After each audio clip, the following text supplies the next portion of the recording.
Hagamos un repaso. CRISPR se utiliza para algo bastante simple, cortar el ADN. El sistema CRISPR-Cas9 necesita de un ARN guía, que indica dónde cortar, y la enzima Cas9, que realiza el corte. Si realizas un corte, se perderá la información en el ADN, incorporando una mutación. Lo malo es que esta aproximación no sirve para reparar un gen, ya que los cortes derivan en mutaciones al azar. Entonces, ¿cómo los científicos pueden arreglar genes defectuosos con CRISPR? Si cuando fuiste al kinder le pusiste atención al curso de genética molecular, sabrás que existe algo llamado reparación dirigida por homología, o HDR. Pero como eso pasó hace mucho, te refrescaré la memoria. Primero recordemos que el ADN está distribuido en cromosomas.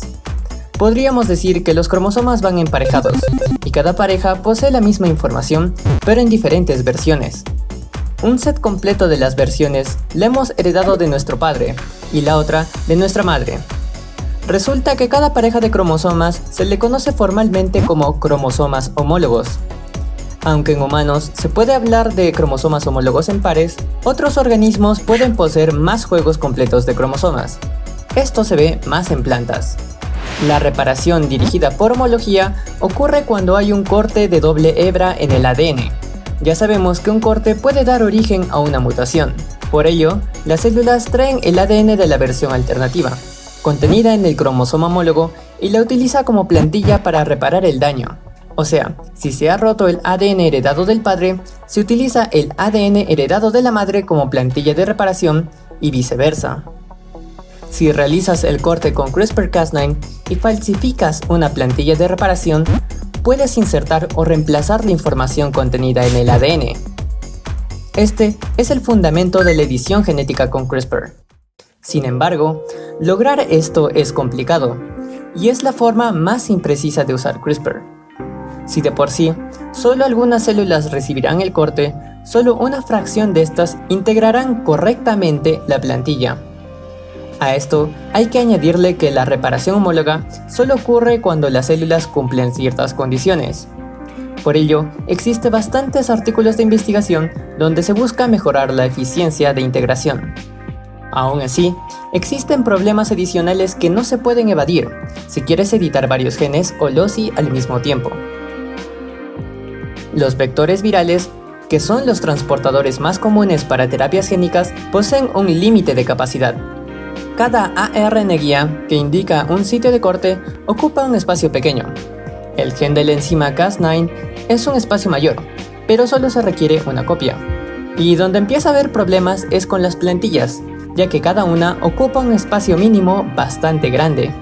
Existe una estrategia de vectores binarios, donde separas la carga genética en dos, pero hay una menor probabilidad de que una célula reciba los dos vectores, lo que trae una menor eficiencia, es más costoso y también complica su aplicación para fines médicos. Por ello, amigos, editar masivamente el genoma es solo un sueño. O mejor dicho, lo era. Porque una nueva técnica, conocida como Prime Editing, permite editar el ADN sin necesidad de plantillas. La técnica se centra en el uso de un ARN guía modificado, que pasa a llamarse Prime Editing Guide RNA. Por simplicidad, en este video simplemente le llamaremos como ARN guía. Por lo revolucionario que es esta técnica, ya cuenta con casi 250 citas en bases de datos científicos en menos de un año, donde asombrosamente más de la mitad son repollo científico y puro hype. Como verás a continuación, el Alzheimer puede ser atacado con edición genética, y es una gran oportunidad para mostrar cómo funciona el Prime Editing. Aproximadamente de 1 a 2% de los casos de Alzheimer son genéticos, y estos suelen presentarse tempranamente, desde los 35 años. Por otro lado, más del 90% de casos de Alzheimer son esporádicos, y sus causas son poco comprendidas. Pero existen dos hipótesis principales que se manejan entre los científicos. Una de ellas busca explicar la acumulación de placas beta-amiloides, y la otra la formación de enmarañados neurofibrilares. Sin embargo, hay un factor que tiene una conexión poco clara, pero innegable. Para el 93% de personas que no tendrá Alzheimer por sus genes, existe un factor de riesgo importante, la apolipoproteína E, o ApoE. Esta proteína posee 3 variantes principales, y una de ellas eleva entre 2 a 15 veces la probabilidad de desarrollar Alzheimer. No es una condena, pero hace susceptible a sus portadores. Entre el 65 al 80% de los casos de Alzheimer poseen esta versión riesgosa de la ApoE. Con la tecnología del Prime Editing se puede transformar las versiones normales o riesgosas del gen ApoE a la versión protectora. Este tipo de corrección solo se ha intentado 2 veces antes en la historia, pero con problemas técnicos que ahora podrían solucionarse con Prime Editing. Aquí hay una oportunidad de oro, que, de llevarla a cabo en la realidad, de seguro sería un boom. Recordemos algo que mencioné en un video anterior. En los últimos 5 años, la enzima Cas9 ha sido modificada para otros usos específicos, por lo que tenemos ahora la Cas9 natural, la Cas9 nicasa y la Cas9 muerta. La Cas9 natural realiza un corte de doble hebra. La NCas9 realiza cortes de una sola hebra, o sea, produce los llamados NICs, y de allí su nombre. Debes saber que el Prime Editor, a quien le llamaremos Pepe, es una Cas9 nicasa, unida a una enzima que más adelante explicaré por qué está allí. Pepe, en su forma funcional, tiene acoplado a un ARN guía típico, pero con una extensión. El proceso completo ocurre así.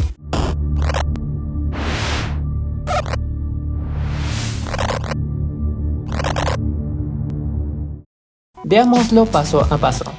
Al igual que el sistema CRISPR-Cas9 típico, de enzima Cas9 buscará su objetivo en el ADN, y una vez allí, lo cortará.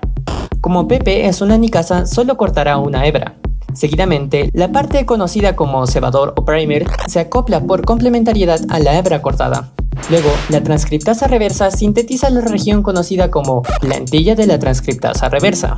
Al final, tenemos 2 hebras sueltas de ADN, una con la modificación y la otra sin la modificación.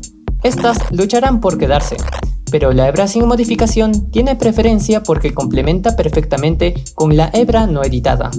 Para favorecer la modificación, se realiza un nick adicional en las proximidades, aumentando la probabilidad de que la edición permanezca. En total, los diseños para Prime Editing necesitan de ARN guía para el primer nick, una región cebadora, un ARN plantilla para la transcriptasa reversa y un ARN guía para el segundo nick. Si entendiste eso, lo que resta del proceso es más o menos fácil, pero puede ser trabajoso. En este caso, la cosa no es tan simple como agarrar una secuencia y dejar que una página web se encargue del resto, así que vamos a pensarlo. Como mencioné anteriormente, existen 3 variantes principales de la ApoE. Las variantes 3 y 4 queremos cambiarlas a la versión 2, que confiere protección ante el Alzheimer. Estas variantes se diferencian en 2 aminoácidos. Por ello, he realizado una pequeña optimización en papel de qué letras de ADN serían las más adecuadas para reemplazar. Sabiendo qué es lo que queremos reemplazar, primero definimos el lugar del primer nick, cerca del lugar de edición.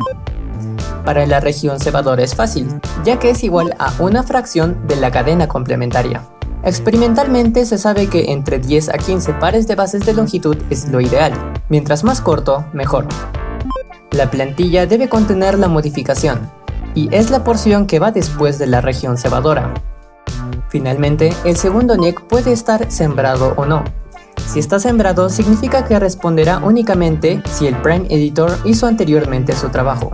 Para un segundo nick sembrado, el espaciador de este ARN guía debe ser complementario a una parte de la fracción editada.